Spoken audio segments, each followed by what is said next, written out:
As we all know, we can't get enough of automotive-related TV content, and so when I hear about an effort like this, our organization SEMA, the Specialty Equipment Market Association, we really are excited about this.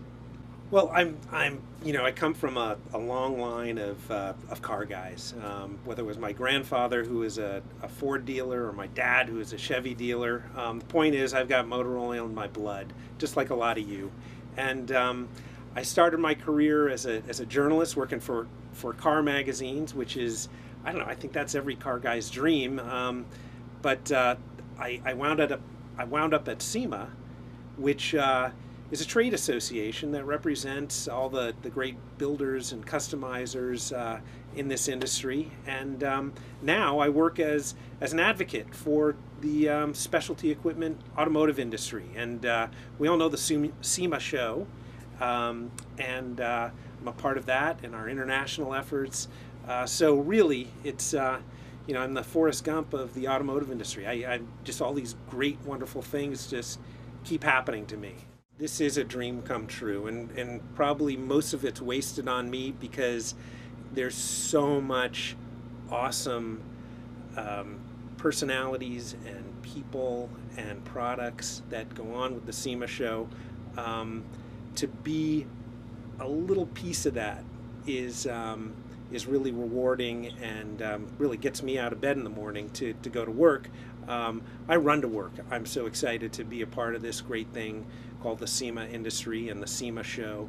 But really, it's the people that go there to do business, and it's the enthusiasts now that go there and share their enthusiasm for all of these great stakeholders. They're really the lifeblood, and they really are the thing that kickstarts and makes this event and this industry so special.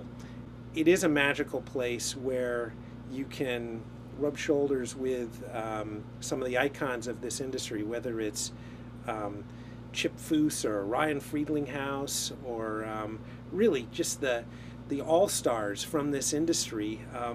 They're there and they're working, and it's such a close-knit community that I don't want to say we take it for granted, but when it must be what's like at the backstage at the Oscars. That's the SEMA show. We've got a great demand to bring new enthusiasts into this industry and expose them and show them really the ingenuity and the solutions that our members and that our industry represents. And so we're working on a TV show, SEMA's Battle of the Builders, to tell that story in an entertaining way. And it's an extension of the car show, which is all the latest and greatest and really the top tier products. But the TV show is an extension of that. It is a way to share that magic with people that don't make it to our car show. And it's a unique storyline where builders, the best builders from around the country, apply to be a part of this competition. And there's a tier of judging that takes, well, this year there were over 175 builders that entered. We go to the top 10, and then it gets narrowed down to 3, and then one goes home with the trophy and the accolades. But really, it's like any great event. Anybody who participates is a winner. The SEMA show is a bit of an enigma for the public, because of course, as a trade show, the public isn't allowed inside the doors of the convention center. It's a business event.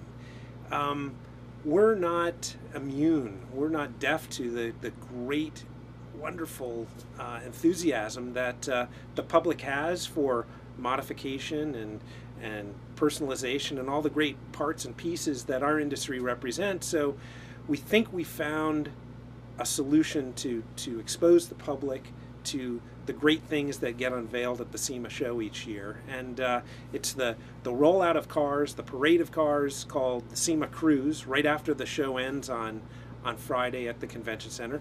But there's another great public event called SEMA Ignited, and that's a car show showcasing the best vehicles from the SEMA show and the products that make them great. But it's also a celebration of the personalities from this industry that that we all love to say hello to, and we watch on great shows like are featured on REV'N. The SEMA Ignited show is the first Friday of November, and you'll want to get there a bit early because the parade of cars, the SEMA Cruise, leaving the convention center at 4 o'clock on Friday isn't something you want to miss, and you'll be performing there, Joe, and you really won't want to miss that. But it rolls right into the car show, which showcases the best builders, the best products, and the best vehicles from the 2015 SEMA show.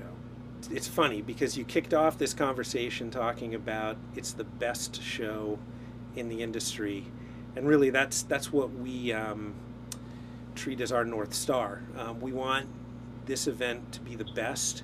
We don't necessarily want it to be the biggest, and the thought is that if we try and make it valuable for exhibitors to be a part of, if we make it interesting enough and exciting enough for attendees to leave their businesses and spend a few days out in Las Vegas at the SEMA show, that really everything else will follow, and the numbers that you're alluding to, those will fall into place. The show is huge. In fact, there's so many people there that really we don't even bother to count them all. It's 146,532, just in case you're interested. But it's really, that's a lot of people. And we have 2,539 exhibitors at this latest show. Of the attendees, 25% of them are from outside the United States. 10 years ago, it was more like 5%. So it really is a global show. We have nearly 3,000 credentialed journalists that attend the SEMA show each year. They're bringing the passion and excitement and all of the cool features of the show outside of the walls, and sharing them with buyers who in turn come to the show and are part of those numbers that are well over 100,000. We do 11 football fields of carpeting just for the aisles. The show is that big. I've heard that there's 11 miles of aisles at the SEMA show. We don't keep track. We just make sure that they're all carpeted. So it's a big show. It's a meaningful show, but more important than anything, any number, it's the best show.